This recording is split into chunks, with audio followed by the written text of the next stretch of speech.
Downtown Boise has a new park. Maybe you've seen it. And soon, it's going to be officially dedicated to a trailblazing community leader, retired Idaho lawmaker Cherie Buckner-Webb. Buckner-Webb became the first black woman to serve in the Idaho legislature back in 2010 and has a long time been a major community leader, working with several nonprofits over the years. From a young age, Buckner-Webb has always been a fierce advocate for human rights. Tomorrow, the city of Boise is going to hold a special ceremony to honor Buckner-Webb and to officially name the park. Well, ahead of that, Joe Paris sat down with Cherie Buckner-Webb to discuss her legacy and impact on our community. And beyond today, she got her first look at the completed park. This was her reaction. It's so welcoming, and it's right smack dab in the middle of town. People that come for business may see it. People that come to check out the town, and it says you're welcome. We can be in relationship. We've got neighbors from over there and over here, and we're all sitting together having a drink. And the children will bring everybody together to swing on that swing. Somebody who had that vision deserves large kudos, and it's such a beautiful piece of art. And yet it's so welcoming. It's the epitome of the Boise that I believe in. The Buckner-Webb family has called Idaho home for 7 generations. During that time, they've fought for civil and human rights. When Buckner-Webb was growing up in Boise, a hate group burned a wooden cross in her front yard. The family was targeted not just because of the color of their skin, but the work that the entire family did as dedicated civil rights activists. Buckner-Webb continued that legacy of fighting for change by breaking a major barrier. In 2010, she became Idaho's first black lawmaker. When you sit here and you think about what you've accomplished and now how the community reflects and says, we want to give you something, we want to name something after you, what does that mean?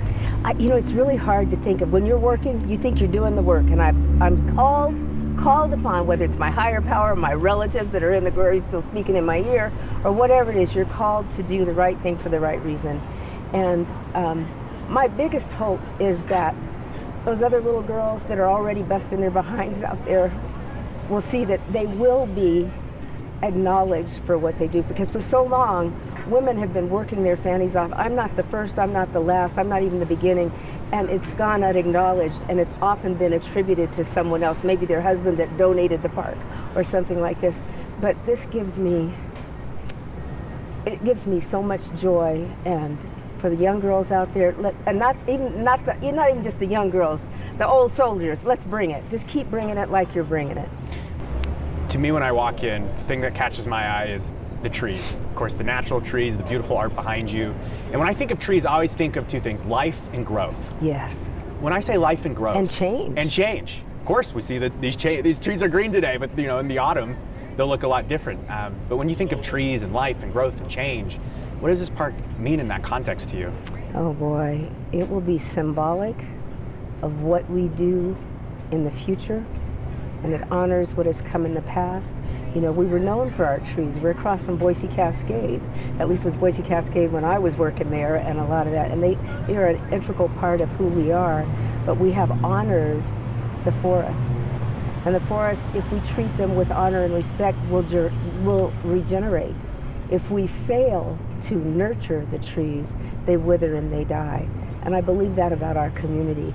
We must nurture, and there's lots of different foliage, lots of different trees, and they grow harmoniously together. So if we honor this beautiful community in which we live and appreciate the growth and development, we will flourish for generations long after I'm gone. What did you think of the art, the big tree behind you? I am knocked out by it. I grew up in the era that women tried to show that they could do everything that men could do. You do a lot of that stuff. So when I said pink, is that because pink, a little delicate thing? But a tree, no matter what it is strength, and it flowers, and it goes bigger and better, and it shades, and it keeps people safe from the weather, and it's wood can build for the future. I think that's pretty. Somebody, and the artist should be so commended. It's freaking amazing. It's beautiful. I'm so touched by it. It just knocks me out. Cherie Buckner-Webb worked to create the Idaho Black History Museum in the historic St. Paul Baptist Church, a place that was once her great-grandfather's church. Her son Philip now runs the museum and is a visible part in our community, continuing the conversations his family had decades ago. And that's spectacular, because nobody does it like hoping that at the end of it they will get something or they'll be recognized. You do the work because the work needs to be done. And so, but this, no one could, in the best case, or imagine that this would be what would be the culminating event of that. But there's nothing more meaningful than a park where you're done nothing but happy memories. Kids can come play, and it shows that you've actually contributed to where you live in a beneficial fashion. What do you think Generation 1 of your family would have thought of this? I think they would have thought you were like even hallucinating or slightly off your rocker, because they came out here from Missouri and Oklahoma, and they came here looking for something better, opportunity, you name it, and they would not imagine having something as profound as a park. They were just looking for an ability to thrive and to be allowed to live.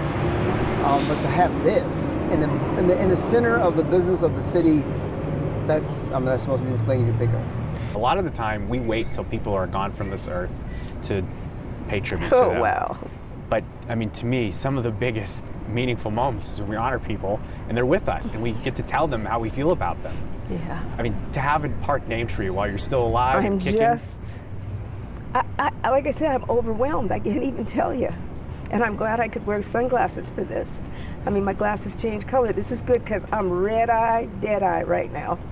I am so humbled, and I'm not playing. I am so humbled by this because there's so many that I have honored and wanted to emulate and support. I am so unbelievably humbled. That's all I can say. Okay, so a lot of people, I'm sure, are going to want to be part of this dedication ceremony tomorrow. How can they do that? Yeah, tomorrow at 4 o'clock, City of Boise hosting a big outdoor event. It's going to be down at 11th and Bannock at that brand new park. 4 o'clock, everyone's welcome. It's going to go into the evening, Brian. So a lot going on there to celebrate Cherie Buckner-Webb and her family and her family's legacy. And if for some reason you don't want to go down there, I know it is going to be hot tomorrow, and you want to check out the park, on our YouTube page, Brian, we actually have some of that drone video you saw in that story. We have a whole montage of it, so you can really get a feel of what that park looks like and really what it has to offer. And again, when it cools down, I have a feeling there's going to be a lot of people out there lunchtime during the week, having conversations, having their lunch together, students working on their stuff. It's a really neat space, and talking to Cherie Buckner-Webb today and her family, it is so meaningful to them, and this whole situation means so much to them.